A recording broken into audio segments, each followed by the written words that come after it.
Doctor Yunus এবং তার সরকারি শেখ হাসিনাকে ফিরাইয়া আনার জন্য যা যা করা দরকার এটা তারাই করতেছে।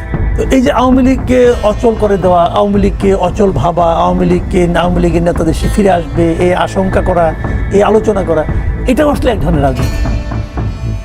এটাও এক ধরনের রাজনীতি। আমি ব্যক্তিগতভাবে যখন নাকি শেখ হাসিনা চলে গেলেন এবং যখন নাকি নতুন একটা অন্তর্বর্তীকালীন সরকার গঠন হলো, তখন আমি বহু জায়গায় বলেছি এবং তখন আমার এটা বিশ্বাস ছিল যে শেখ হাসিনার চ্যাপ্টার বাংলাদেশে ক্লোজ। শেখ হাসিনা আর বাংলাদেশে ব্যাক করতে পারবেন না, এটা আমি মনে করতাম ওই সময়। এবং আমি এটাও মনে করতাম শেখ হাসিনা যারা খুব ক্লোজ সঙ্গী সাথী, যেমন ওনার মন্ত্রীরা, ওনার সেন্ট্রাল কমিটি যারা নাকি লিডার আছেন, এরা বাংলাদেশে আর ভাই আসতে পারবেন না, এই দেশের মানুষ তাদেরকে আর গ্রহণ করবে না। কিন্তু এরপর আমি দেখলাম যে এই যে ডক্টর ইউনূসের সরকার, এই সরকার এক একটা কাজ করে তার এই সমস্ত কর্মকাণ্ডের মাধ্যমে আমার যেন কেন মনে হচ্ছে যে ডক্টর ইউনূস এবং তার সরকারি শেখ হাসিনাকে ফিরাইয়া আনার জন্য যা যা করা দরকার এটা তারাই করতেছে।